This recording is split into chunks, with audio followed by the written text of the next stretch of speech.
Hi ನಮಸ್ಕಾರ, ಶಾರಸ್ ಕಿಚನ್ಗೆ ಸ್ವಾಗತ. ಇವತ್ತಿನ ರೆಸಿಪಿ ಅಂಟಿನ ಉಂಡೆ ಮಾಡುವ ವಿಧಾನ. ಮೊದಲಿಗೆ ಒಂದು ಪಾತ್ರೆಗೆ 1-2 ಸ್ಪೂನು ತುಪ್ಪ ಹಾಕ್ತಾಯಿದ್ದೀನಿ. ನೀವು ಬೇಕಾದರೆ ಎಣ್ಣೆ ಎಲ್ಲಾದರೂ ಕರಿಬೋದು. ನೋಡಿ, ಈ ಥರ ಅಂಟು ಸಿಗುತ್ತೆ. ಸ್ವಲ್ಪನೇ ಈ ಥರ ಅಂಟನ್ನು ಹಾಕಿ ಈ ಥರ ಇದು ತುಪ್ಪದಲ್ಲೇ ಕರಿತಾ ಇರೋದು. ನೋಡಿ, ಅವು ತುಂಬ ದೊಡ್ಡವಾಗ್ತವೆ, ಅದಕ್ಕೆ ಸ್ವಲ್ಪನೇ ಹಾಕ್ಕೊಂಡ್ಬಿಟ್ಟು ಫ್ರೈ ಮಾಡ್ಕೋಬೇಕು. ಇವಾಗ ಇವು ರೆಡಿಯಾಗಿದೆ. ಇವುಗಳನ್ನು ಈಗ ಒಂದು ಪಾತ್ರೆಗೆ ತೆಗೆದಿಟ್ಕೋಬೇಕು. ಈ ಉಂಡೆ ತುಂಬ ರುಚಿಯಾಗಿರುತ್ತೆ, ಹಾಗೆ ಆರೋಗ್ಯಕ್ಕೂ ತುಂಬ ಒಳ್ಳೆಯದು.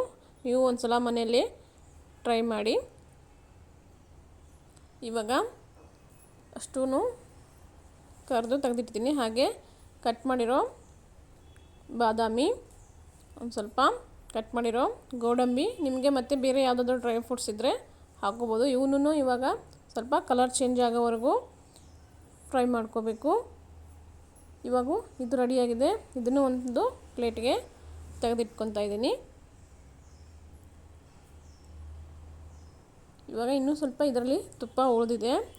ಅದೇ ತುಪ್ಪದಲ್ಲೇ ಕಟ್ ಮಾಡಿರೋ 1 ಬೌಲ್ ಆಗೋಷ್ಟು ಉತ್ತತ್ತಿ ಇದೆ, ಅವನ್ನು ಹಾಕಿ ಇವಾಗ ಇದನ್ನು ಸ್ವಲ್ಪ ಈ ಥರ ಬಿಸಿ ಮಾಡ್ಕೋಬೇಕು.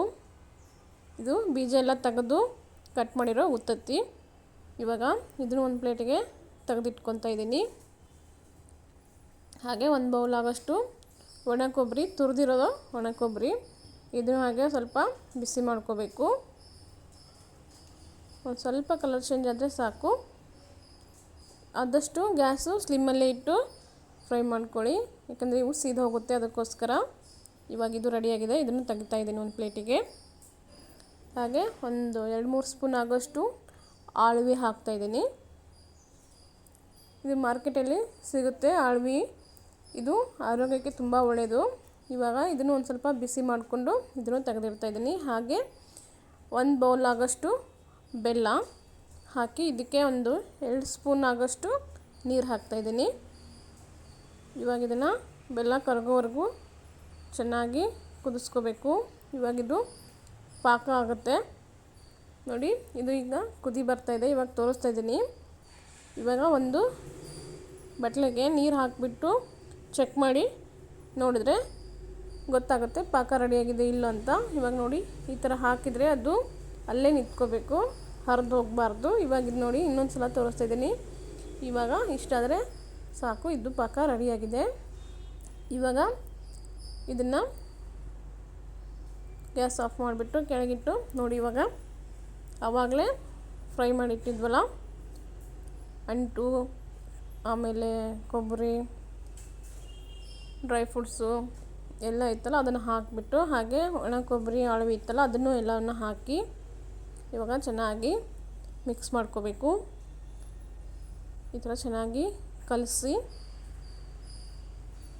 ಇವಾಗ ನಿಮಗೆ ಎಷ್ಟು ಶೇಪಿಗೆ ಬೇಕೋ ಅಷ್ಟು ಚಿಕ್ಕದು ಬೇಕೋ ದೊಡ್ಡ ಬೇಕೋ ನೋಡಿಕೊಂಡು ಆ ಥರ ಉಂಡೆಕನ್ನ ಕಟ್ಕೋಬೋದು. ಇವಾಗ ತೋರಿಸ್ತಾ ಇದ್ದೀನಿ ನೋಡಿ, ಈ ಥರ ಸ್ವಲ್ಪ ಬಿಸಿ ಇರುತ್ತೆ, ಆವಾಗಲೇ ಸ್ವಲ್ಪ ಉಂಡೆ ಕಟ್ತಾ ಇದ್ದೀನಿ.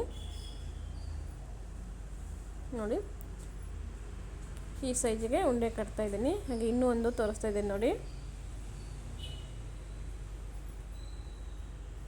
ನೋಡಿ, ಉಂಡೆ ಇವಾಗ ಇದು ರೆಡಿ ಆಯಿತು.